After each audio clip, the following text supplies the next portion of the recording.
Hello বন্ধুরা, তোমাদের সামনে আমি ডেফিনাইট আর্টিকেল অর্থাৎ দি এর ব্যবহার সম্পর্কে আলোচনা করছিলাম। আগের ক্লাসে আমি 5টি দি এর ব্যবহার সম্পর্কে তোমাদের সামনে একটি খসড়া তুলে ধরেছিলাম। আজকে তোমাদেরকে আরও 4 থেকে 5টি দি এর ব্যবহার সম্পর্কে আলোচনা করব।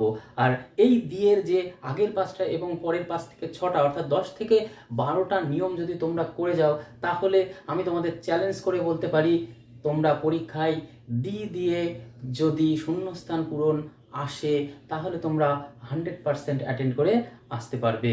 তাহলে চলো বন্ধুরা, আমরা দি এর ব্যবহারটা শিখে নিই।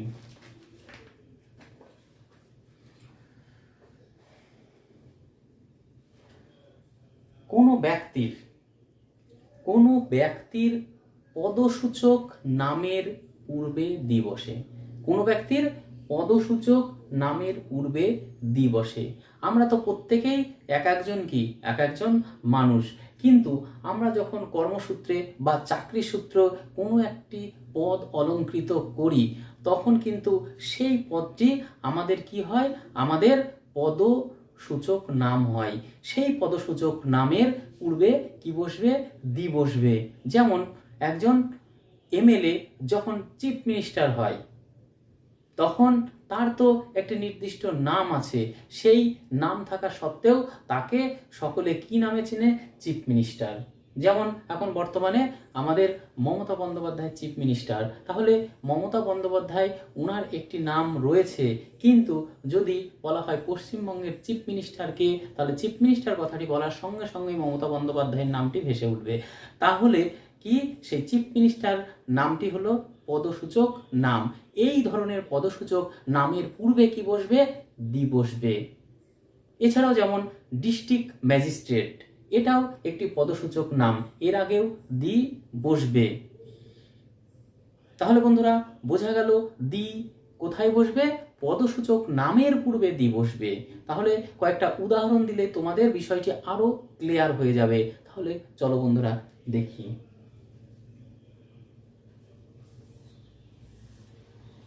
Dash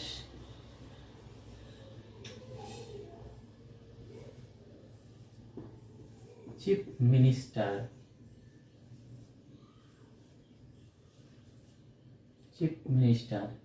dash district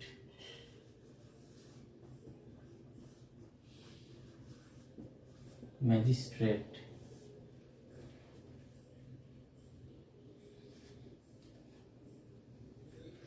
dash headmaster,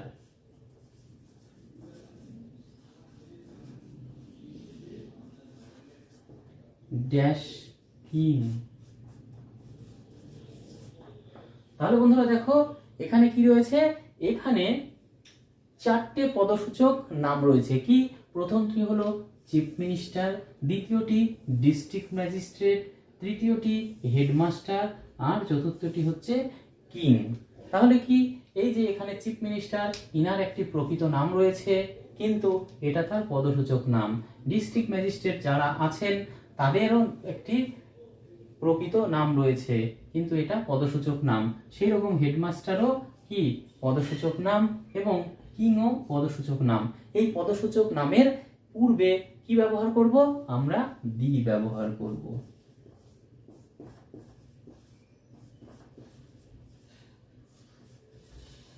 দি। তাহলে বোঝা গেল বন্ধুরা, পদসূচক নামের পূর্বে কি বসে, দি বসে। এবার আমরা নেক্সট নিয়মে চলে যাই। নেক্সট নিয়মটি কি, স্কুল, হসপিটাল ইত্যাদি, স্কুল, হসপিটাল, মন্দির, চার্চ, এগুলির পূর্বে কখনো কখনো দি ব্যবহার করা হয়। বিশেষ কখনো কখনো মানে বিশেষভাবে কোনো কোনো কারণে কি করা হয়, দি ব্যবহার করা হয়। তাহলে বন্ধুরা আমাদেরকে শিখতে হবে সেই কখনো কখনো বা সেই সময়টি কখন, যখন আমরা চার্চ, মন্দির অর্থাৎ টেম্পল, হসপিটাল ইত্যাদির আগে দি বসাবো। তাহলে বন্ধুরা চলো আমরা দেখে নিই।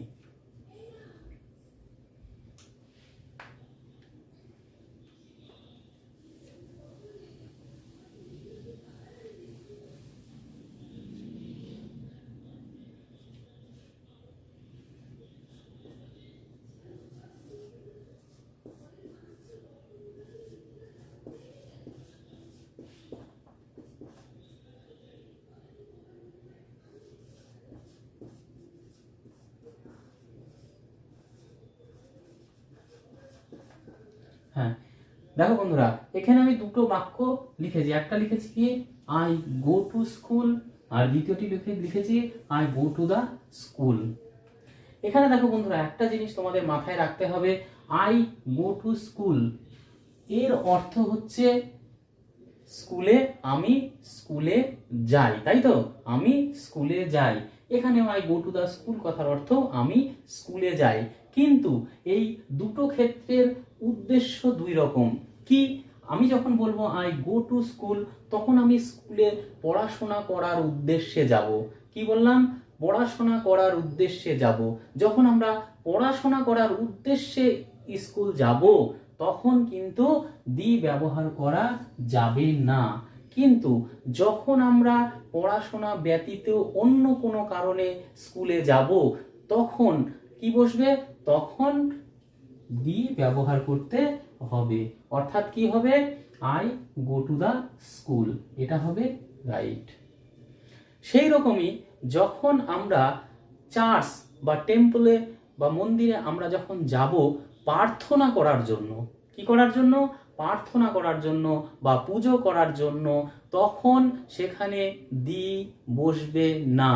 কিন্তু যখন আমি অন্য কোনো কারণে যাব, তখন কিন্তু দি ব্যবহার করতে হবে। তাহলে বন্ধুরা, এখানে তোমরা ক্লিয়ার হলে যে স্কুল, হসপিটাল, মন্দির, মসজিদ এবং গির্জা অর্থাৎ চার্চে আমরা কোন কোন সময়ে, মানে কোন কোন উদ্দেশ্য নিয়ে গেলে দি বসাবো আর কোন উদ্দেশ্যে গেলে দি বসাবো না, এটা আশা করি তোমাদের ক্লিয়ার হয়ে গেল। তাহলে বন্ধুরা, নেক্সট নিয়মে চলো। নেক্সট নিয়ম হচ্ছে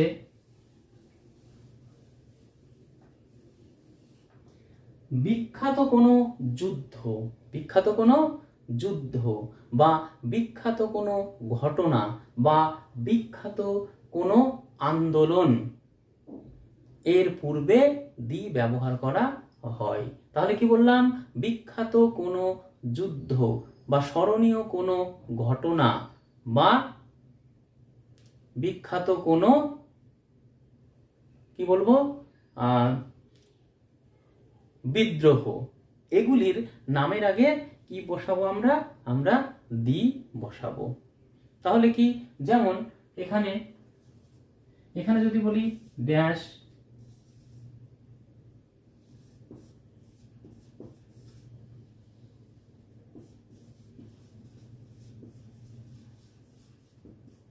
সিপাই রেভলিউশন,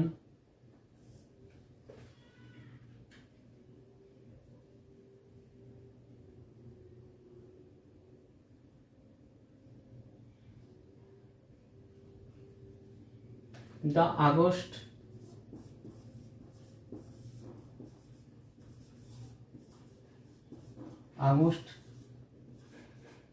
রেভলিউশন, এটা সিপাই রিভোল্ট, সিপাই রিভোল্ট। এখানে কি সিপাই রিভোল্ট মানে সিপাহী বিদ্রোহ, যেটি 1857 সালে ঘটেছিল। এটি একটি ঐতিহাসিক ঘটনা এবং ঐতিহাসিক একটি বিদ্রোহ, তাই এর নামের আগে কি বসবে? এই নামের আগে দি বসবে। আবার কি দিয়ে? আগস্ট আন্দোলন, আগস্ট রেভলিউশন মানে আগস্ট আন্দোলন, যেটাকে আমরা ভারত ছাড়ো আন্দোলন রূপেও চিনি, তাই এর আগে কি বসবে? দি বসবে।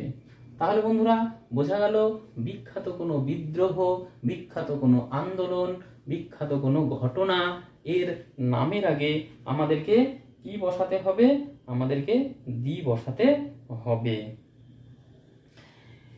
এই ছিল তোমাদের তিনটে কোথায় দি ব্যবহার করতে হবে তার নিয়ম। এবার তোমাদেরকে একটা বিষয় জেনে রাখা ভালো, সেটা হচ্ছে কোথায় দি বসাবো না। অনেক সময় আমরা দেখি যে আমরা দি বসিয়ে দিই, আমরা না জেনে দি বসিয়ে দিই। সেইখানে কোন কোন ক্ষেত্রে আমরা দি বসিয়ে দিয়ে ভুল করি, সেই জায়গাগুলি একটু তোমরা দেখে নাও।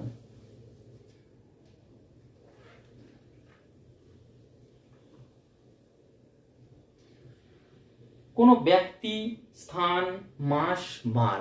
কোনো ব্যক্তি, স্থান, মাস, বার ইত্যাদির নামের আগে আমরা দি বসাবো না। কোনো ব্যক্তি, মাস, স্থান, বার এগুলির আগে কিন্তু আমরা দি বসাবো না। যেমন এখানে যদি আমরা দি রাম লিখি, তাহলে কি রাম একজন ব্যক্তি, তাই ব্যক্তির আগে কি দি বসবে না। যেমন হচ্ছে জানুয়ারি, কি একটা মাস, তাহলে এখানে কি দি বসালে কি হবে, ভুল হবে। যেমন মন্ডে, এটা কি একটি বার, তাহলে এখানে যদি আমরা দি বসাই তাহলে এটা ভুল হবে। তাহলে কি কি বোঝা গেল, কোনো ব্যক্তি, বার, স্থান, যেমন যদি আমরা লিখি ড্যাশ কলকাতা, তাহলে এখানে যদি আমরা দা লিখি তাহলে কিন্তু ভুল হবে। ঠিক আছে, তাহলে বোঝা গেল বন্ধুরা এখানে দা কোথায় আমরা ব্যবহার করব আর কোথায় আমরা করব না।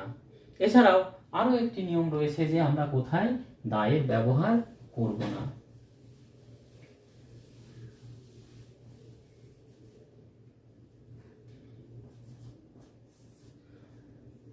আমরা যদি প্রশ্নে আমরা অ্যাবস্ট্রাক্ট নাউন এবং আনকাউন্টেবল নাউন দেখতে পাই, সেক্ষেত্রে আমরা দি ব্যবহার করব না। যদি আমরা আনকাউন্টেবল নাউন এবং অ্যাবস্ট্রাক্ট নাউন পাই, এ সম্পর্কে তোমাদেরকে বলে রাখি, অ্যাবস্ট্রাক্ট নাউন এবং আনকাউন্টেবল নাউন কাকে বলে এটা যদি তোমরা না জানো তাহলে কিন্তু তোমরা দি বসাতে, তোমরা এই নিয়মে দি বসবে কি বসবে না সেটা কিন্তু তোমরা নির্ধারণ করতে পারবে না। তোমরা আমার ভিডিওর প্লে লিস্টে তোমরা দেখবে এই আনকাউন্টেবল নাউন এবং অ্যাবস্ট্রাক্ট নাউন সম্পর্কে বলা আছে, সেইখানে তোমরা ভিডিওটি দেখে নেবে, তাহলে তোমাদের বিষয়টি ক্লিয়ার হবে। তবু আমি একবার বলে দিই, আনকাউন্টেবল অর্থাৎ যেটাকে কাউন্ট করা যায় না বা গোনা যায় না, যে নাউনকে গোনা যায় না সেটাকে বলা হয় আনকাউন্টেবল নাউন। যেমন হচ্ছে সুগার, ওয়াটার, এগুলিকে কি, এগুলিকে তোমাদেরকে গুনতে দিলেও গোনা যাবে না, তাই এগুলিকে কি বলা হবে, এগুলিকে আনকাউন্টেবল নাউন বলা হবে। আর এর আগে তোমরা কখনোই দি বসাতে পারবে না, দি বসালেই কিন্তু ভুল হয়ে যাবে। আর একটা কি বললাম, অ্যাবস্ট্রাক্ট নাউন। অ্যাবস্ট্রাক্ট নাউন সমান সমান তোমরা অ্যাডজেক্টিভও বলতে পারো, অর্থাৎ যে নাউনের দ্বারা দোষ গুণ বোঝায়, দোষ গুণ অবস্থা বোঝায়, একে বলা হয় কি অ্যাবস্ট্রাক্ট নাউন। তাহলে এই অ্যাবস্ট্রাক্ট নাউনের পূর্বেও কিন্তু দি বসানো যাবে না। যেমন দেখো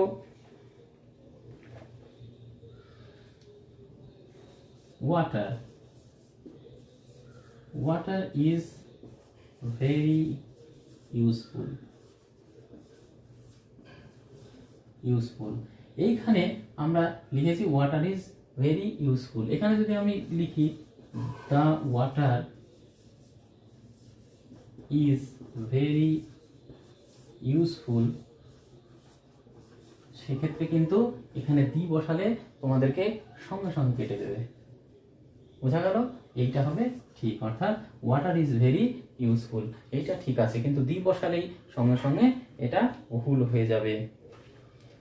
তারপরে আর একটা দেখি, যেমন এটা হলো কি, এই যে ওয়াটার, ওয়াটার হচ্ছে আনকাউন্টেবল নাউন, কি আনকাউন্টেবল নাউন। আরটা আছে দেখো honesty, honesty is a great virtue, honesty is a great virtue অর্থাৎ সততায় মহৎ গুণ। এখানে দেখো অনেস্টি, অনেস্টিটা কি অ্যাবস্ট্রাক্ট নাউন, এই অ্যাবস্ট্রাক্ট নাউনের আগে কিন্তু আমরা দি অনেস্টি বলতে পারবো না, কেননা দি অনেস্টি বললেই এটা কি হয়ে যাবে, এটা ভুল হয়ে যাবে। তাহলে বন্ধুরা আমি প্রথম ক্লাসে আমি এ এবং অ্যান এর ব্যবহার অর্থাৎ ইনডেফিনাইট আর্টিকেলের ব্যবহার করিয়েছিলাম।